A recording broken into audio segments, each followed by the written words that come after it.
Sorry, it's not doing anything at the moment. Try now. Yeah. Yeah. I'll pass you over to Jane. So this is the challenge that, having spent a long time looking down a fish microscope and bright field, I'd have to wear glasses, and I can't coordinate between the small screen and the big screen. So please accept my apologies. I shall try without glasses. So I'm talking here about predominantly breast cancer, but particularly HER2, because that's the thing that we know most about, and it's become a very established test. However, listening to all of the other speakers today, I think my comments here about HER2 probably relate to a lot of FISH testing. So the idea, it's easy.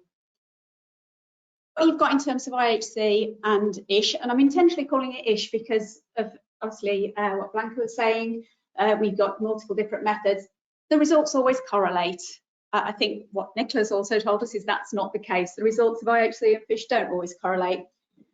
Going back to Anka's talk, the tissue is always optimally fixed and processed. That's what we believe in an ideal world. We know that in practicalities, maybe that's not the case. ISH is easy to interpret.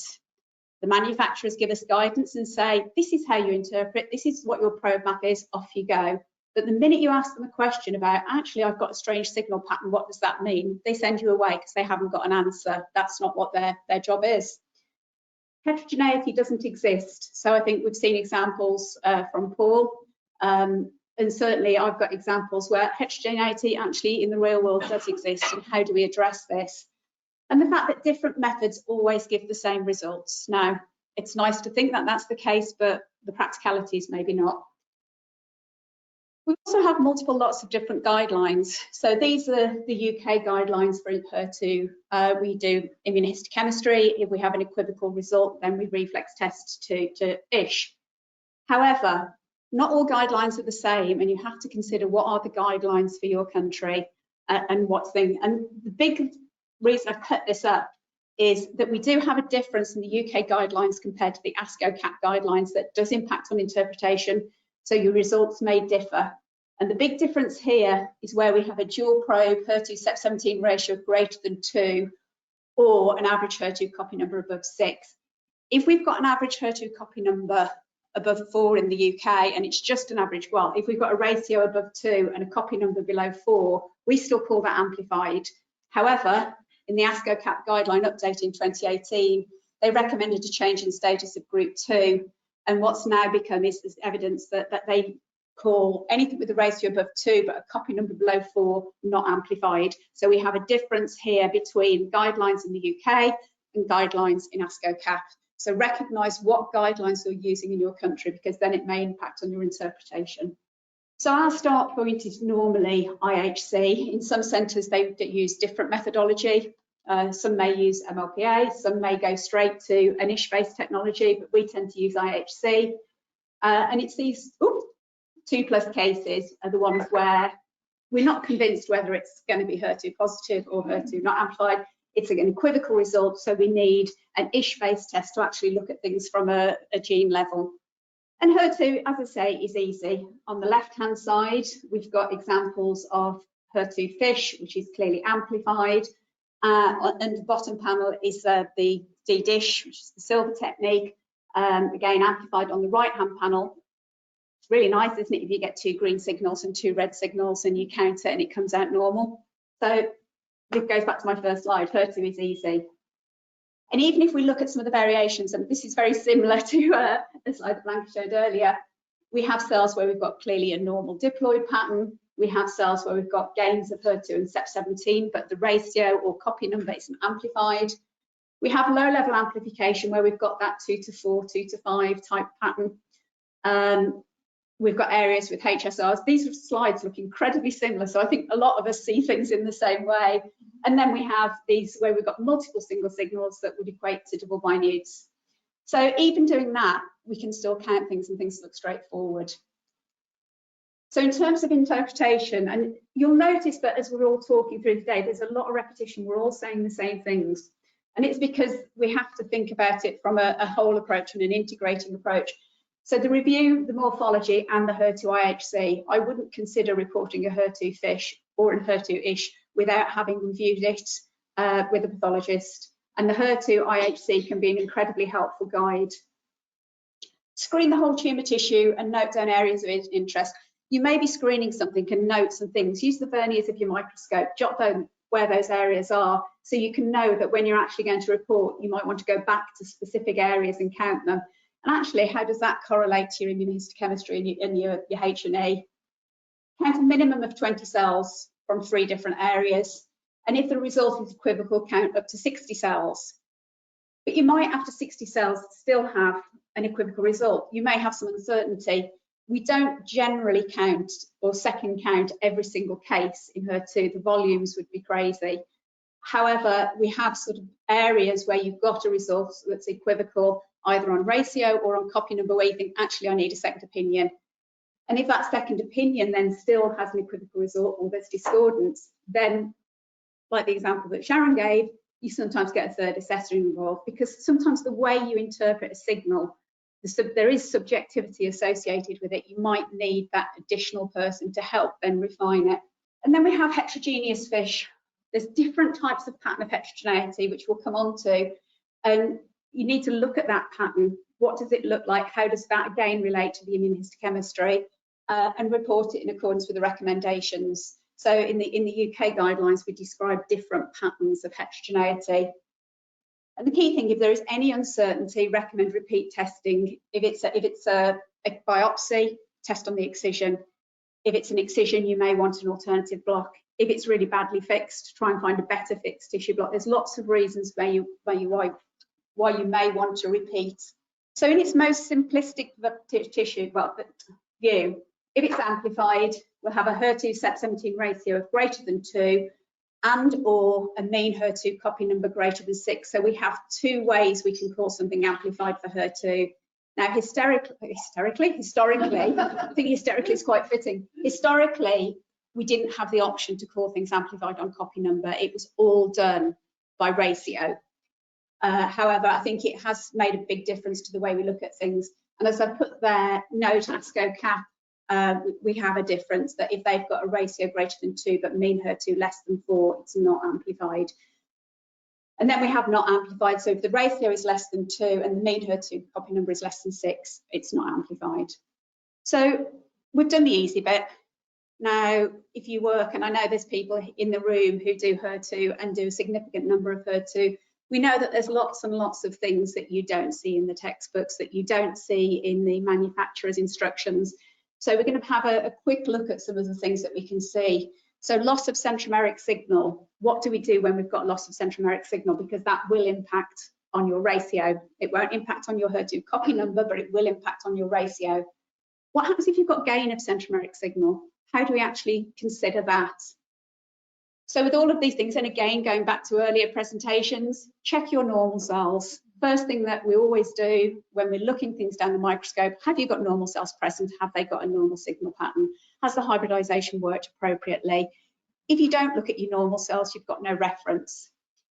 If you've got loss of one copy, it may give you an amplified result. However, with only a mean HER2 of 2 or 3 or 4. Now, how many of you actually believe that that case is truly amplified? However, our guidelines currently tell us that we call it amplified. So do you add a rider to that report to say, yes, it has an amplified ratio. However, this is largely down to loss of a centromeric signal rather than gain of HER2. If both copies are lost, and we do see this, what do you do then? We have the option to report on HER2 copy number alone. And then the other way around, if we've got gains, count as standard. We've seen examples and we report it on the basis of ratio and HER2 copy number. So it may be that we have a ratio that's 1. So ratio is normal, but our mean HER2 copy number is 6.5. So it would be called amplified on copy number. So we have the opportunity to do that. If you've got a mean HER2 of 5 and a mean CEP of 5 and our ratio is 1, then it's not amplified on both. And then we do get examples where we get centromeric amplification, and I don't know how many people have seen this in their practice. However, how do you then interpret that? Because if we're calculating a ratio against a centromere and the centromere is amplified, it's going to give us a negative ratio. So we need to consider what approaches can we take. So we can report it on HER2 copy number alone, or quite often if we see it as a large cluster. So it looks like a HSR. So could you extrapolate that actually it is a HSR and it's representing one copy of the chromosome? You've got to look at each case individually, but it seems sensible in these if it's difficult to report on HER2 copy number alone, because we do have that option to report on copy. So what do things look like in the real world? So on the left-hand side, we've got the H&E and the HER2. Photos don't always look as good, but it's got weak staining, weak to moderate staining in more than 10% of cells. And when we look at the fish on this case, we can see that most cells have only a single copy of the centromere, but have 2 copies of HER2. So this would give us an amplified ratio in principle. However, it doesn't look anything that would convince you that it's amplified. And on this case here, we've got no copies of the centromere in the tumour cells. We've got complete loss of the centromere. So this has been looked at in the context. But if you have a look at where the yellow arrows are, you can see that the fibroblasts have got a normal signal pattern. So we know that the assay has worked. With this case, we did repeat it on the excision. The excision showed exactly the same. Sometimes people say repeat the assay, but the fact that you've got that internal control and that internal control has worked appropriately, is there any need? But in this case, we can see that we've got approximately 4 to 5 copies per cell, but overall it doesn't give you a copy number that you would consider as amplified. And then when we start looking at gains of the centromere and gains of HER2, so I think you've seen similar cases in different clinical indications. And we can see here we've got gains of both HER2 and CEP17. So we've got 3 to 4 copies of the centromere, 3 to 4 copies of the gene.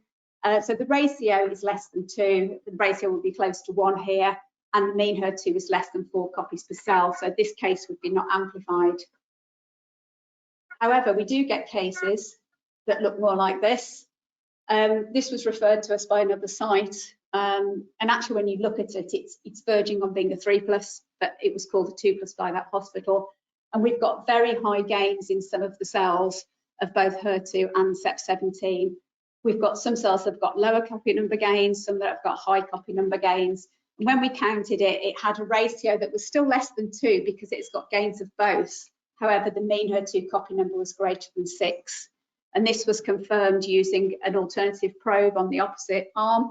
It was confirmed by RT-PCR and it was confirmed by MLPA, all of which called it amplified. That was when we were testing to see that actually, at this point, we couldn't call things amplified on copy number, but everything else fitted, and this patient was called positive and responded.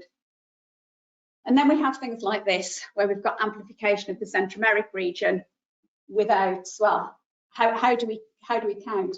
If you look, we've got in this cell, we've got these large clustered signals. These are also tumour cells in the middle, but haven't got the same pattern. So it's heterogeneous, and we've got that. We've got these large clustered signals. So we took the decision to report on copy number. Again here, rather than having these large clustered signals, we have multiple single green copies of the centromere. What's interesting about this case, and when you're suddenly looking down a microscope and you see this mass of green, you lose the fact that actually, if you look behind all that green, this patient's also got gains of HER2. And when you count the HER2 on copy number, this patient was actually amplified. So it's all the different sort of things that you can see. When I first showed somebody this case, it had a ratio of 1. And this was a few years ago. And you asked people, how would you interpret that? You can clearly see it's got large clustered amplification, and you've got both the centromere and the HER2 signal amplified together, which is something I've only ever seen this in cases that are very, very strong 2+ or 3+ when you've been doing the study. But this is where we have the 2 amplified together. So we called it amplified at the time. However, on seeking advice, because this is the sort of thing that when you start seeing things that you don't see it every week, then nobody has an answer, and you sometimes need to speak to other people and get an opinion. So other considerations. So I'll try and go through quickly. How long have I got? Not very long. Right, we'll go very, very, very quickly. So things to think about, I think. Anke would have mentioned, morphology, it's important. Is it invasive? Is it in situ? Particularly important with breast cancer, gastric cancer, because we get in situ and invasive elements in both, and we only count the invasive. Have you got heterogeneity, and what is the impact of pre-analytics? I'm not going to bother with pre-analytics because it's already been beautifully covered.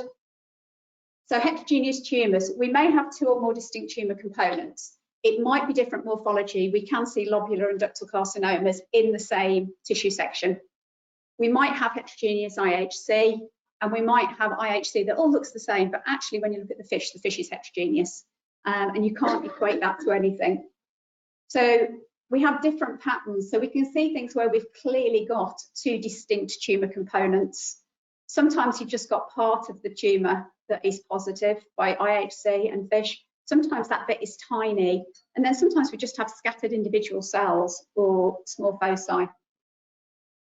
And this has a big impact on when you're actually taking a sample in the biopsy, because what we see, we make the assumption with everything, and I think, again, Blanca showed this in terms of the section thickness and the fact that we may get truncation, but also where that biopsy is taken from. What you see in the biopsy doesn't always equate 100% to what you see in the excision, and depending where that biopsy is taken may impact. And the reason for saying that, this shows quite nicely. So we have a tumour here that not only shows heterogeneity, it sort of shows a mosaic type pattern. It also has areas of in situ hybridization as well, in situ hybridization, in situ carcinoma, so it's got DCIS. And again, I've said we don't count that. And one of the things we quite often see is we may get positive DCIS showing HER2 amplification, but we have completely negative invasive tumour. So you have to make sure that you've got your morphology correct, and that's why the connection with the pathologist, reviewing the morphology is really important, because you can get the wrong result if you count the wrong thing. So we do have a range of immunohistochemistry markers that we can use. This is a P63, which generally works quite well at outlining a basal layer, and that relates to this red panel here. So we wouldn't be able to count that or that area. However, all of the other areas didn't have evidence of a basal layer and could be scored. So on review with the pathologist, it was considered to be invasive and it was a heterogeneous tumour. And this is what it looks like on fish. So you can clearly see the 2 distinct patterns sitting next to each other. And sometimes we can actually see it within a duct. We can see it move from invasive, not invasive, from an amplified area to a non-amplified area. And then this is the other pattern that we can see, and this creates more problems, that we have single scattered individual cells, a bit like the example of the MIC that we've seen earlier, where you just got a couple of cells on the background of everything being normal. So sort of the recommendation here is you actually count it as a whole area, and then you work out the average. If you've got distinct components, you report them as distinct components and work out the percentage of the tumour that is amplified, or estimate. Again, taking into consideration, we're looking at 1 4-micron section of a tumour that may be 4 centimetres. So we may not have full representation. So we can consider things as amplified or not amplified on the basis of the ratio, and we can report its components, but we can also do this with copy number, recognising you may have different areas on the basis of copy number, and you may have one that's amplified and another that's not. If you average it, overall it becomes non-amplified. So report as separate components. We report as separate components and include the percentage of tumour. Quite often we'll again go back to the pathologist and say, on fish, this is the area that's amplified. What would you estimate this is the percentage of the tumour that we've got in this, recognising that it's part of a bigger sample. And what should we recommend if heterogeneous amplification is seen on the biopsy? Now, if it's only a very small percentage of the biopsy that is actually showing you that amplified, we would recommend a repeat on the excision. And going back to that diagram, you can actually see that you may only have, less than 5% of the tumour that is showing that. And if you don't go back and look at it, you don't know. So it's providing as much information as you can to the oncologists. So the reality, HER2 testing isn't always easy, and I think that goes for everybody. Fish testing isn't always easy. IHC and fish don't always correlate. Pre-analytics are variable and fixation is often suboptimal, particularly on excisions, which is why we need to try and work to optimise this. It's not always easy to interpret. We do get heterogeneity and different methods can give different results. So if well, it's a quote from Lewis Carroll from Honest in 1 month. Basically, it's very, very difficult. It's all mixed. We think we know what we're doing. We're extrapolating what we can see as spots down the microscope to what it actually means at a genetic level. So all we can do is report what we see and recognise that it may not be the whole picture. Where there's uncertainty, discuss the case and test more tissue as appropriate, but also seek advice. And that's my sum up. So I hope we've all learned a lot this morning. Don't ask me any questions. There's no questions online. Any questions from the room?